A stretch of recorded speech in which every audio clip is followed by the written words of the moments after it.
Hey, what's up everyone? This is Isaiah and this is Kitty. Reintroducing him to the channel. He's been absent for a couple of videos because he hasn't been hanging around while I've been recording. That's because we're delving into a heavier topic today. I thought it would be nice to have him here for as long as he decides to hang out for. So this is a video in response to a comment that somebody made on one of my other videos.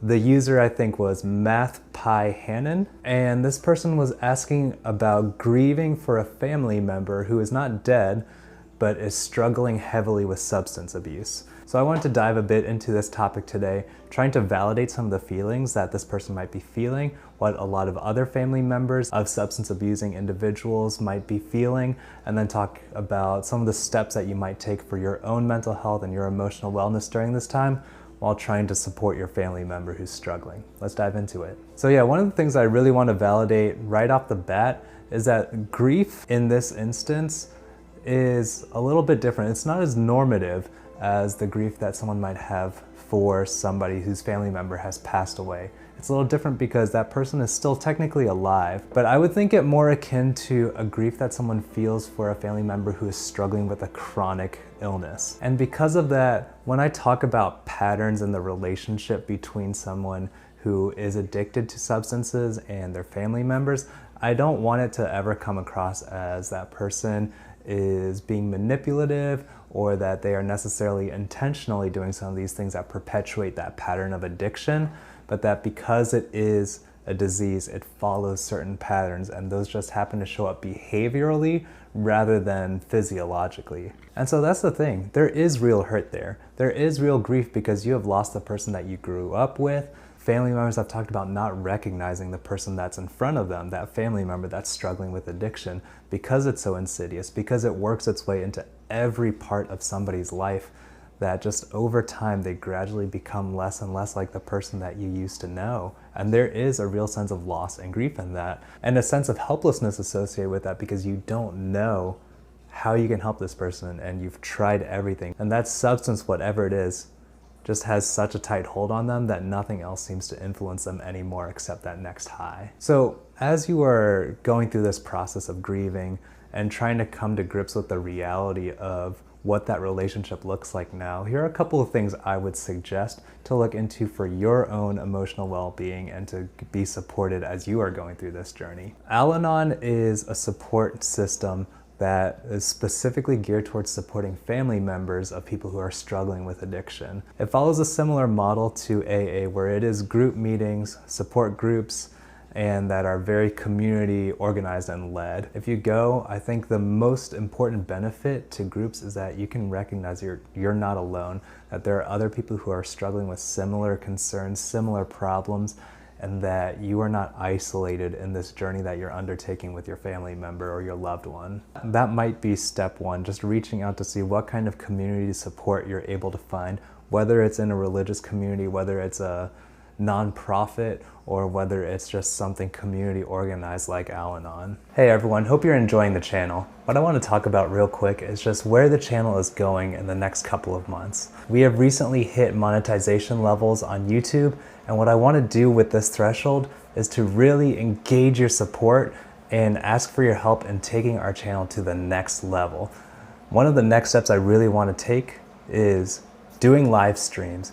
And what would really help is having a Chromebook to be able to be mobile with those live streams. Right now I work off of a desktop computer, which works great, but I just can't carry that around. So I'm asking for your support on this GoFundMe to take the interaction that we see in our comments section and take that live in live streams for everyone to be able to engage in and to be able to talk about different perspectives in mental health and to learn more about mental health in the process. The second step is to take our shows and videos and make them mobile. And to that end, again, with your support on this GoFundMe, looking for wireless lav mics instead of the wired kind that keep me tethered to a certain spot, to have the freedom of movement, and along with that, to get a Pivo, which is an AI phone stand that'll actually track my movements as I'm moving around, so that we can have mobile videos instead of me just sitting here. We can be engaging with other mental health professionals, recording videos where I'm doing things and talking about things instead of just sitting still. So those are the two ways I'm trying to level up this channel. I would really appreciate your support in making that a reality. Thank you so much for listening. Let's get back to the content. Step 2, and very individually, it would be helpful to do some reflection in some sort of way to acknowledge and accept the emotions that you are feeling. Especially like we talked about before, there can be a lot of conflicting emotions around a loved one who's struggling with substance abuse. For most people, it does start with a place of love, that they do love and care for this person. But that gets mixed up with a lot of other things. There might be anger at the sense of betrayal, of maybe you've been stolen from or hurt or lied to.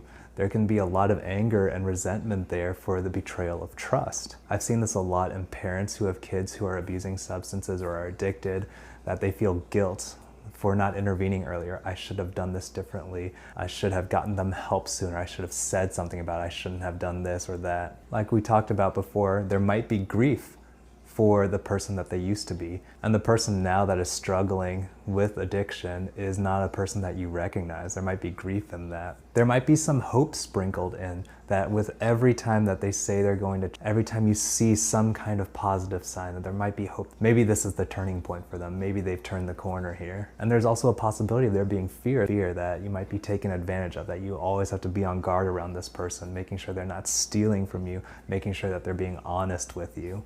There are a lot of emotions that can get mixed up in all of this, and a lot of times they feel conflicting. We might feel like we shouldn't feel one way or another. There might be people who are telling us, oh, just write them off, you shouldn't care for them anymore. Or we might feel like we have to hold out hope for them, especially because maybe they've lost hope in themselves. Just taking that time to reflect, whether it's through mindfulness meditation, through prayer, through journaling, through talking with a trusted person, those are all ways that we can sort through some of those emotions and recognize that it's okay for us to have all of them. Another step, if you want to take it further, and this is the most challenging part, because I have a lot of clients, spouses, parents, who have loved ones who are struggling with addiction. And the hardest part is the sense of helplessness, that you want to be able to say the right thing or do the right thing to be able to get them to recognize what terrible choices they're making and to turn things around from that. And the sad truth is there's no 100% effective way to say the right thing to that person or to do the right thing and then for them to recognize what kind of situation they're in, how deep a hole they've dug for themselves. And what I do with a lot of these clients is not just about coping, but identifying the role that we play in those patterns of addiction. And one of the most obvious examples is just talking about enabling. And just by its nature, addiction is very cyclical. It's very pattern oriented. This is where if you go to see a counselor, it might be helpful to get that kind of third-party insight. How am I potentially a part of the pattern that's built up around this person's use? And indirectly, if I were to change my role in that pattern, if I were to not participate in that pattern anymore, what might be the change that results from that for the other person, for the person that's struggling with the addiction? And once you have that kind of insight, that kind of understanding of this is how the pattern plays out in our family or with my loved ones, talk about what kinds of boundaries are appropriate for me in this situation. And those boundaries are important for making sure that you're not being taken advantage of and knowing where you need to hold the line. And this is something that, again, you talk about before those kinds of conflicts arise, whether it's they're asking for money or they're asking for a ride or they're asking for you to cover for them in some way. To be able to have that conversation with the person who's struggling to say, this is what I'm willing to do for you, this is what I'm not willing to do for you, so they know and you can have that sense of accountability from them and from yourself. Because what I've just seen is that over time, and this was especially with spouses who had a husband or a wife who struggles with alcohol addiction, they compromise a little bit here, compromise a little bit there, and then over the years it adds up to just where they are in a pit so deep because they've compromised all of their boundaries and they don't know where to start. And it starts from setting clear boundaries for yourself so you can keep yourself honest that I'm not going to be a part of this pattern in this way anymore. And the final thing I'll say, these steps that I outlined are not necessarily a linear process. Some people go through that differently. Sometimes there is work that you need to do for yourself before you feel ready to change the patterns around your relationship. And it's not quick either. I don't want this to be a guide for rushing through, oh, if I just do all these steps like Isaiah told me, then this person's gonna be better, our life's gonna be great. Sometimes it does take time. And as we talk about addictions, sometimes there is nothing that you can do to hurry the process of them realizing there needs to be a change. But again, thinking about addiction as a disease, that also takes the burden off of you to feel like you have to be responsible for them getting better. I'd probably say the most important thing as a family member of a loved one struggling with addiction is to make sure you are taking care of yourself so that you can have the best perspective on your own values and insights into the patterns that are playing out for this person's life so that you can support them in a way that's healthy for both you and for them. And all of this is not to downplay any of the risks and the dangers inherent in drug addiction, as well as just how insidious it is in terms of changing the terms of relationships and leading to manipulation, secrecy, lying. Again, it's a tough topic to tackle, but one that I hope that some of these insights are helpful in terms of just finding that next step to take. And just like with any individual's personal journey through addiction to sobriety, it needs to be taken one day at a time.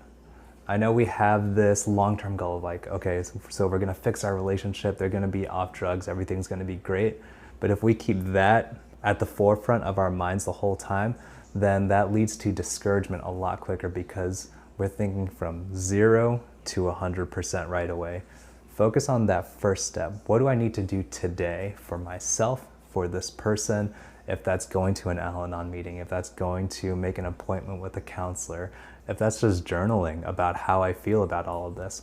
Focus on those 1% things, and then over time that adds up to bring that picture to life that you were envisioning at the very beginning. Everyone, thank you so much for checking out this video. Again, tough topic, but I'm glad to be able to make this video sharing some thoughts of what I've seen from family members who are struggling with a loved one going through addiction. And again, some of these suggestions, treat it like a menu. You take or leave what works for you and what doesn't. This is not a one-size-fits-all plan, but just some of the things that I've seen be helpful for people in a similar situation.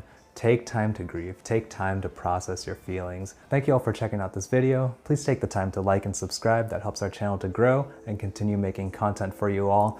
Please continue to comment videos and topics that you'd like me to do some work on, do some research on. I'd love to be able to contribute in that way as people have specific questions about mental health, relationships, communication, things like that. Again, thank you all for tuning in. See you next time.